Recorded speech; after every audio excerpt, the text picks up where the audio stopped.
네, 여러분 반갑습니다. 우리 유튜브 경매 탈탈탈. 우리가 뭐 아파트를 입찰한다, 또 오피스텔, 빌라, 다가구 주택 이럴 때 가장 권리 분석상에서 체크해야 될 하나가 있다라고 한다면 그것은 아마도 선순위 임차인이 있는지 여부가 가장 중요한 체크 포인트라고 생각합니다. 그래서 오늘 영상의 제목이 문제 있는 임차인, 아파트 경매 사례를 중심으로 이런 내용을 가지고 여러분들과 함께 알아보도록 하겠습니다.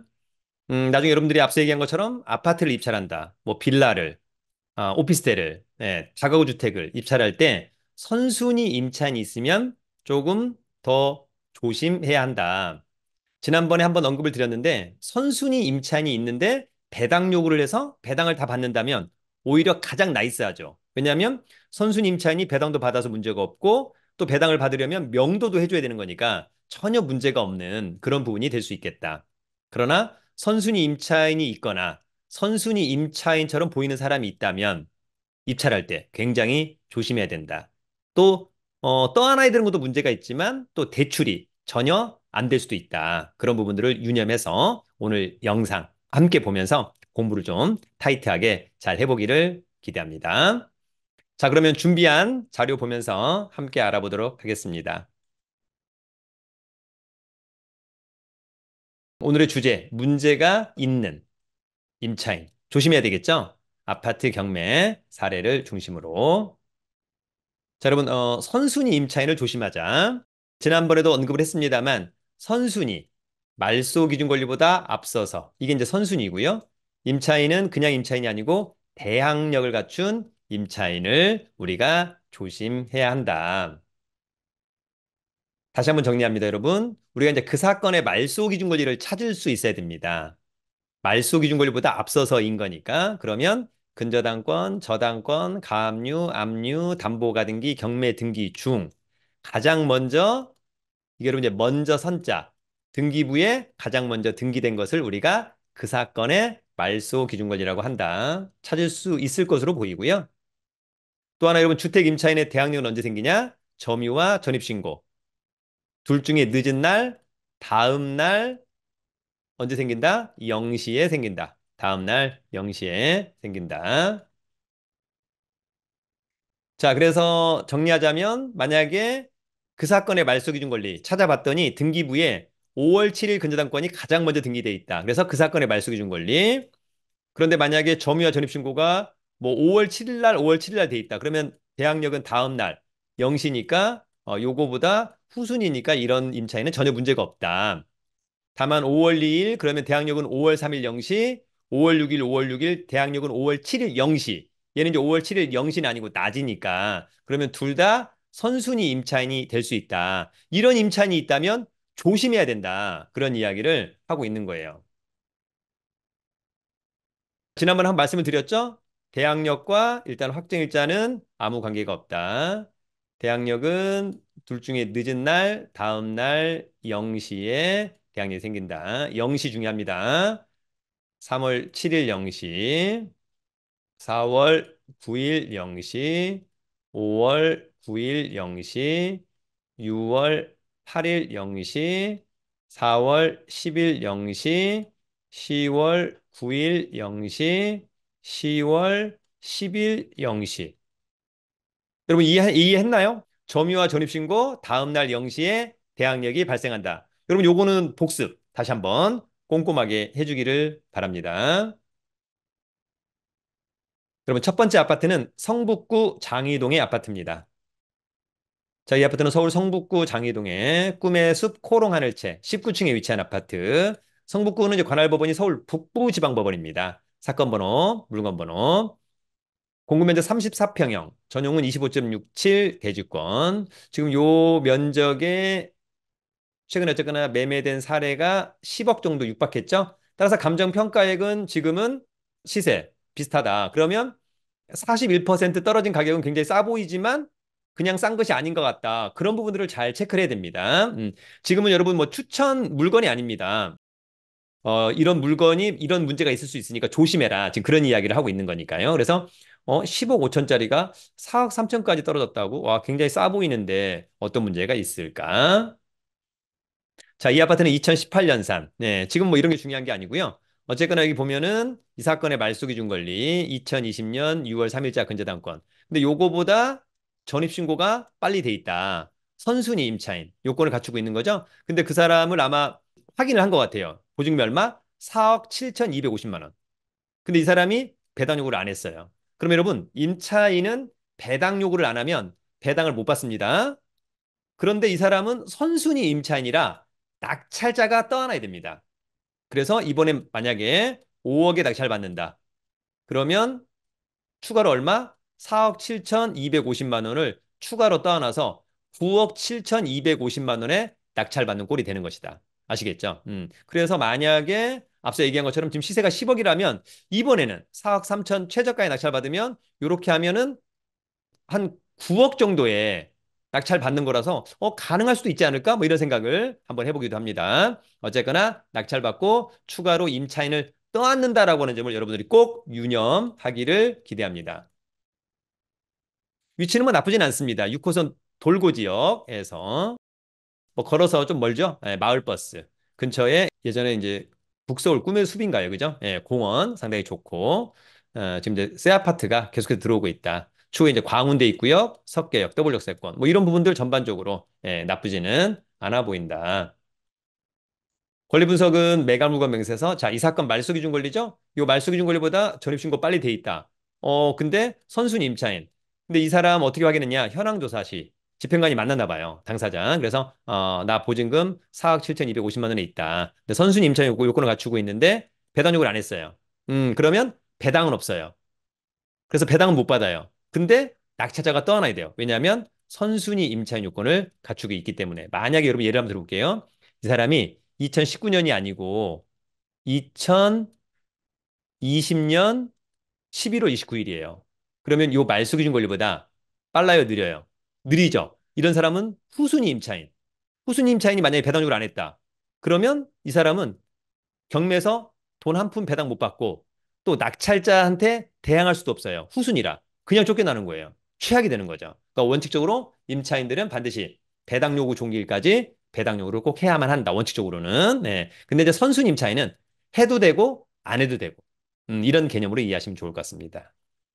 특별히 코멘트, 대항력 여지 있는 임차인이 있다. 그러니까 선순위 임차인처럼 보이는 사람이 있으니까 조심해라. 그런 이야기 해주고 있는 겁니다. 여러분, 두 번째 아파트는 남양주시 와부읍의 아파트입니다.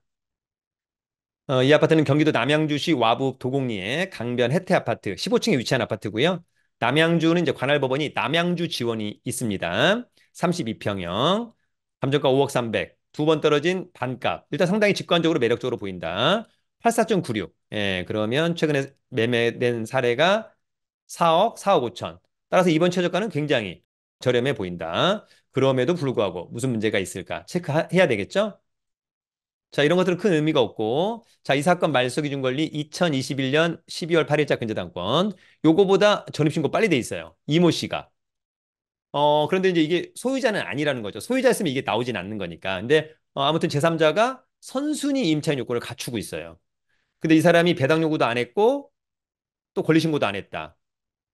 그런데 내가 이번에 이거 싸다고 생각해서 3억에 낙찰받았다. 문제가 없을 수도 있지만 문제가 있을 수도 있어요. 뭐 어떤 문제가? 나중에 보니까 이 사람이 현재 3억 원에 살고 있대. 그러면 나는 3억 원에 낙찰받고 추가로 3억 원, 6억 원에 낙찰받는 꼴이 되는 것이다. 굉장히 조심해야 된다. 꼭 체크를 해야 됩니다. 저 사람 체크를 못한다면 입찰은 포기합니다. 입지는 나쁘지 않습니다. 경의중앙선 여기 이제 지하철역이 있죠? 도보로 뭐 한 5, 6분 거리. 그다음에 이제 한강이 또 보인다. 공원도 옆에 있다. 그런 부분은 또 상당히 좋아 보인다. 권리 분석은 매각물과 명세서인데 자, 이 사건 말소 기준 권리, 말소 기준 권리보다 전입신고가 빠른 선순위 임차인 요건을 갖추고 있는 거예요. 근데 이 사람이 배당 요구도 안 했고 권리 신고도 안 했는데 그래서 어쨌거나 이거 가서 체크를 해야 되는 거죠. 이 사람이 임차인인가 아닌가, 임차인이라는 보증금이 얼마인가 이런 걸 만약에 체크를 못 한다. 그럼 입찰은 포기.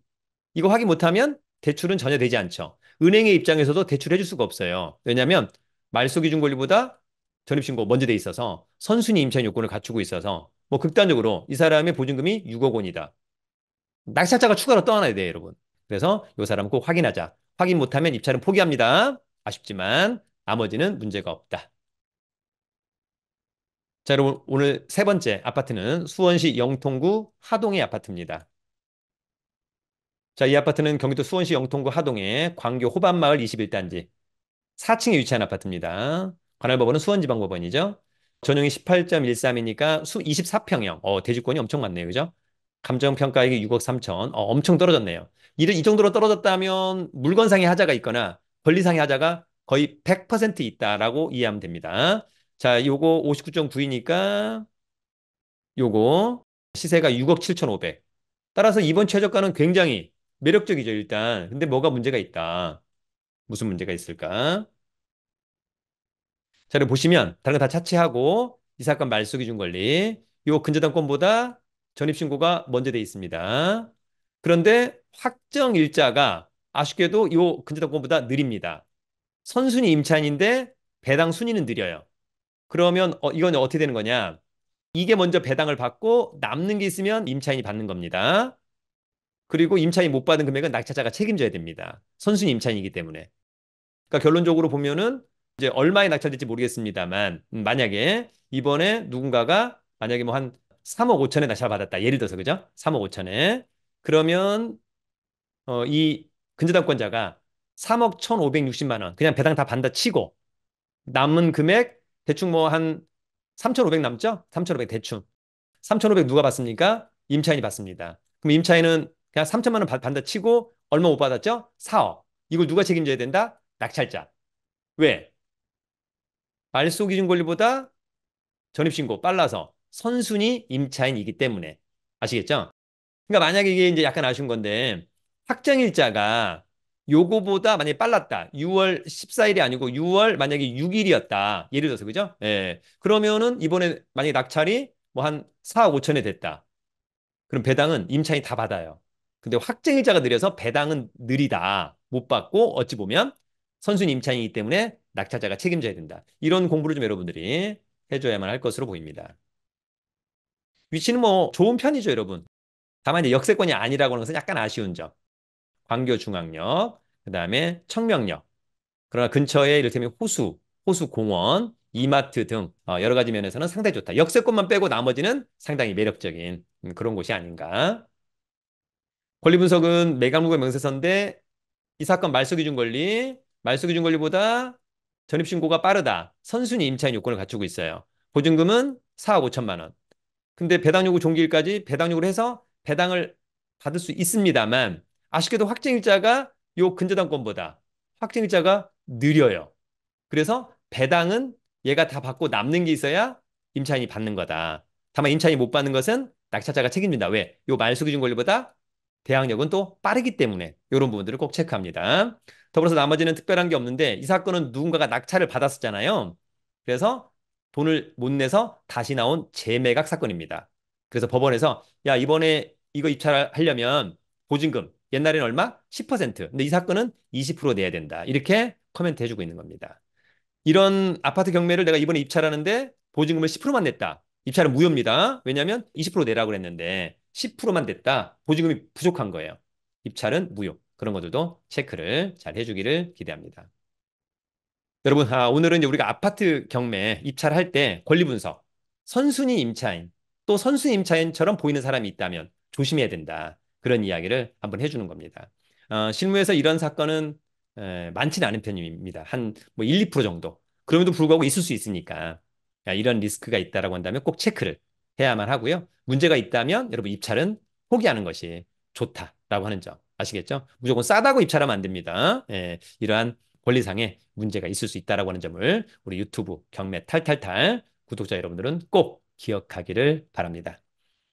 계속해서 경매 시장, 경매 투자자 입장에서는 굉장히 좋은 시장인데 중요한 것은 현장 답사 그리고 싸게 입찰 그래서 낙찰까지 받는다면 내 집 마련 또는 부동산 투자의 수단으로 경매는 상당히 매력적이라고 생각합니다. 여러분들도 한번 잘 활용해 보기를 기대합니다. 여러분 경매 탈탈탈